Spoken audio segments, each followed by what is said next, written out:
One of the challenge I have seen in last 1 or 2 years while interviewing the architects, is that they are a bit confused between this solution architect and an enterprise architect.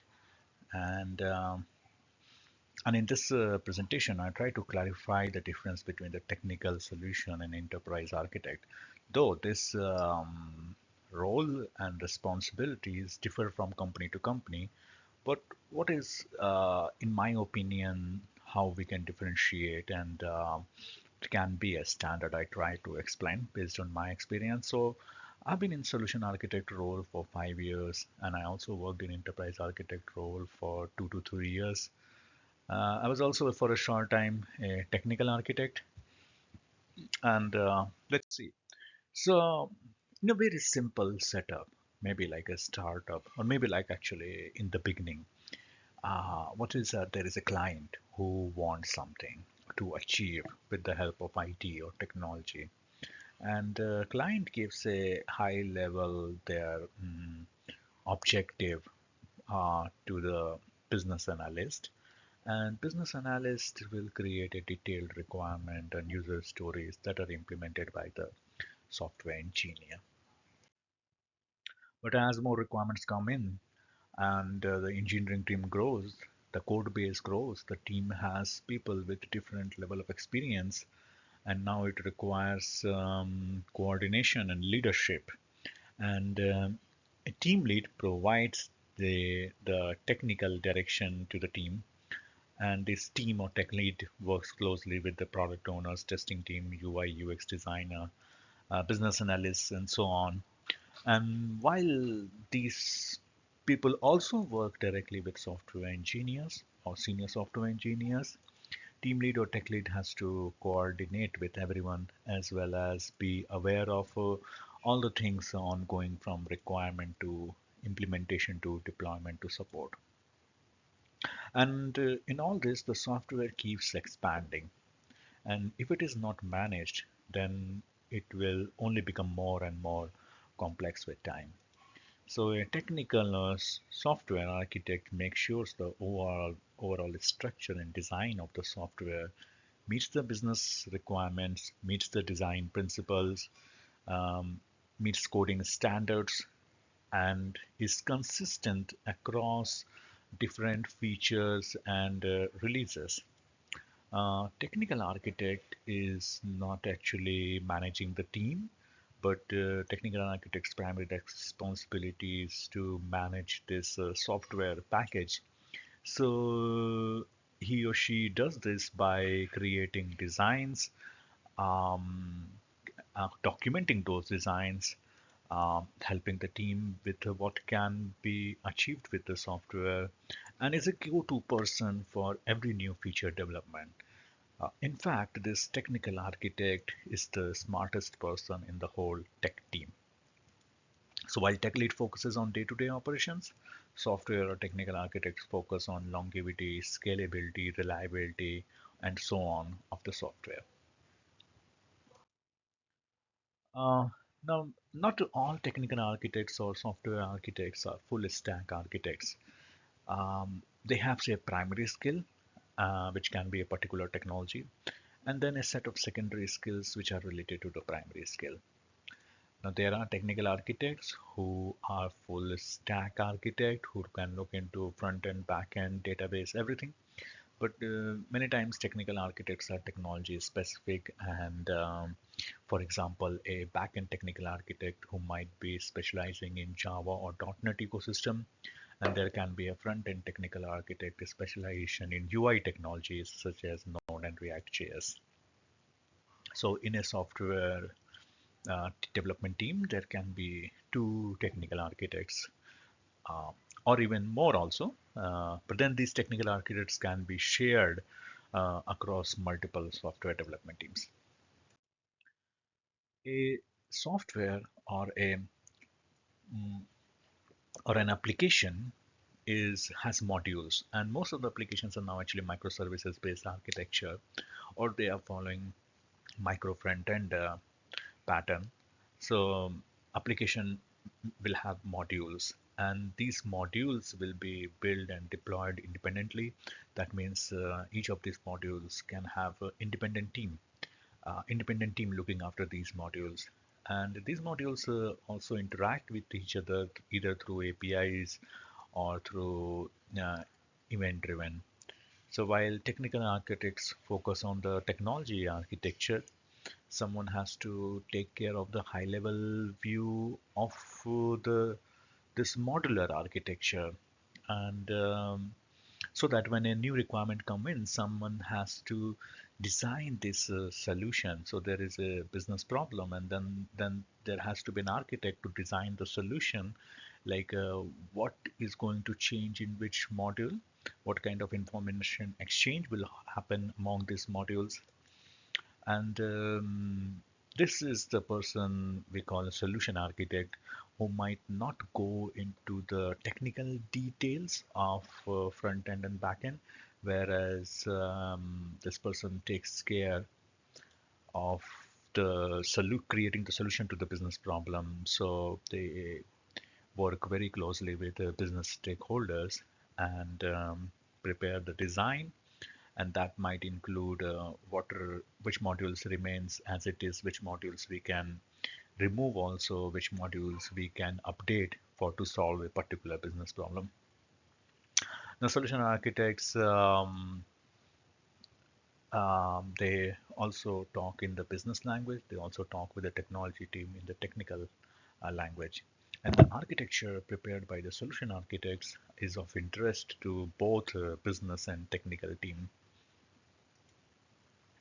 Uh, and even the business stakeholders can somehow, to some extent, understand the solution architecture, whereas they won't be comfortable with the technical architecture. Now, the role of solution architect becomes very important because not only he or she understands business but also technology, and his or her focus is both business and technology. Mm, Now, actually, mm, each of these modules may have its own database, and sometimes there can be a dedicated data architect who will design the database architecture, um, because it's also important that modules own their data, there is no duplicate data, and to clearly demarcate the ownership of the information among these modules. Also design the entities, their relationships, normalization techniques, and which database to use for which module, the capacity of these databases, infrastructure, physical design of these databases. Sometimes actually application or solution or technical architects can do these things, but they still might need getting the design reviewed by a data architect. Again, this data architect can be a shared person among different modules.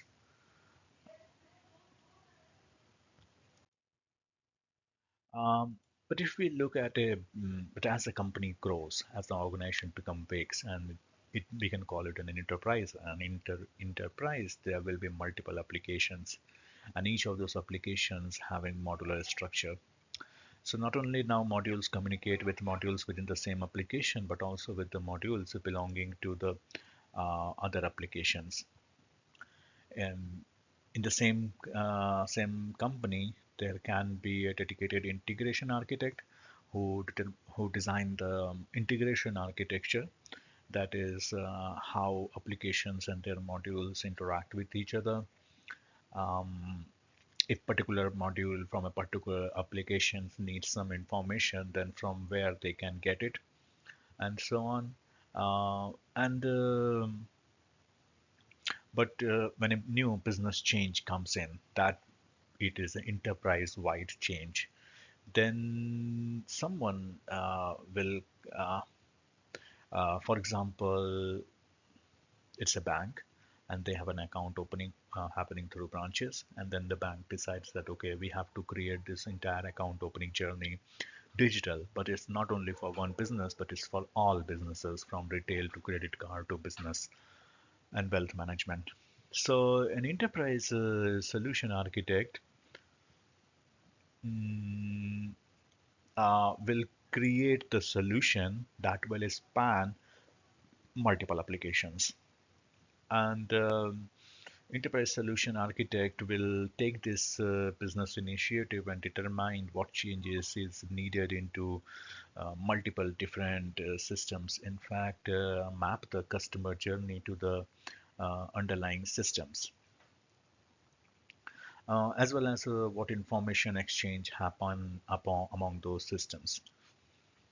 So enterprise solution architects design such enterprise level solutions.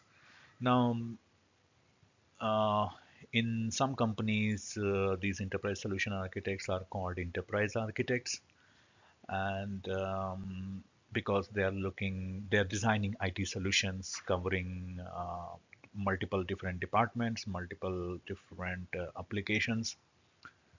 In some companies, enterprise solution architects also take care of functional architecture, integration architecture, information architecture, even security architecture, infrastructure architecture. Or, but there can be dedicated security architects, infrastructure architects, integration architects. But anyways, in any case, enterprise solution architect is to design end-to-end solution. Um, there is another aspect from business perspective. So a business doesn't differentiate like an application architect or they might think that okay, application data they all belong to together into IT and they call it information system sometimes. Now this is according to the TOGAF that in TOGAF also they combine application and data into information systems. Um, but what actually business stakeholders are interested in business architecture and they understand business architecture very well. So every business has a business architecture, whether it is clearly documented and articulated or not. But there is a business architecture because every business has capabilities. That is all the things the business can do. For example, it can provide loan, it can deposit money, it can manage customers. Product management is one business capability. Now, so business knows that okay, we have product management capability. That means we can develop new products. But then this product management capability maps to IT architecture, like product management capability might be using some IT systems to help in this product management capability. But then when a business change comes in, they first come to the business architect who determines like okay what all capabilities are getting impacted, and if there is a very good end-to-end mapping of IT system to business capabilities, then business architect can easily contact the right IT people like uh, who, who will change the IT systems because of this business change. Every business also has processes and value streams, and that is how they create value for the customer, and the business architects creates or documents these processes. They create a business capability map, they document the processes. They also actually map these processes and business capabilities to the organization structure and to the different business objects, and they do all this so that they can effectively map a business change to IT systems. So business speaks about business objects and information, and business architects understand all this. And business architect prepares the business architecture. Business architects are actually experienced business analysts. So there are business analysts who can grow in their career and become a business architect. Um, in some companies, there are also actually domain architects and who focus on a particular domain within a business, and that can be a particular department, for example, customer domain architect. So a customer domain architect will know all the processes within customer domain, know the entire team within the customer domain, and also know all those IT systems being used in the customer domain. But they might not be going into the low level details of those IT systems, like what technologies those IT systems use, what is the table structure, but they are interested into the at least into the information architecture. So while business architects focus on business architecture, the IT architects, including enterprise solution architects, integration architects, security architects, infrastructure architects, all those focus on the information systems architecture. Um, Enterprise architects cover both. They look into business architecture as well as IT architecture. So enterprise architects take an holistic approach, starting with the business architecture, then moving to the IT or IS architectures, and sometimes down to the technical architecture. So if you are a solution architect and looking to move into the enterprise architect, then and if by any chance you don't have any experience with business architecture, then this is what actually you should learn. Without business architecture, you can't be a good enterprise architect. Whereas there are companies in which they call integration architects as enterprise architect. They might also call enterprise solution architect as an enterprise architect. So in those companies, it's not a problem. But in many places, or even by the TOGAF and Jackman and other standards, or even in the Gartner, an enterprise architect has to be well versed with the business architecture. Now, so according to TOGAF, there are four domains: business, application, data, and technology. And an enterprise architect covers all these four domains. Now, application and data can be combined into one: information systems. In some places, enterprise architects only focus on business and application architecture. They don't go into the data architecture and don't go into the technology architecture. Um, so, and Another important work enterprise architects do is that they map the different components within each of this domain with the components in other domains, and that's how they create end-to-end traceability. Now, in my experience as an enterprise architect, I use enterprise architecture to map a strategy to execution. I create end-to-end mapping from business objective and business goals, strategy to the IT projects. And my most of the work is concentrated on business application and information architecture. Um, so information architecture is like actually conceptual and logical data architecture. So I don't look into the physical architecture, but I map information architecture to application architecture and business architecture. So when I'm working on a big business change, such as for example a digital transformation, I know I can I know what business wants, and then I first map that business objective to the enterprise architecture. And then I also actually, since I have mapped uh, in already mapped this enterprise architecture to application architecture, or specifically business architecture to application architecture, so I know which applications will get impacted, and then I know who owns those applications, and then accordingly I can also map to the IT projects.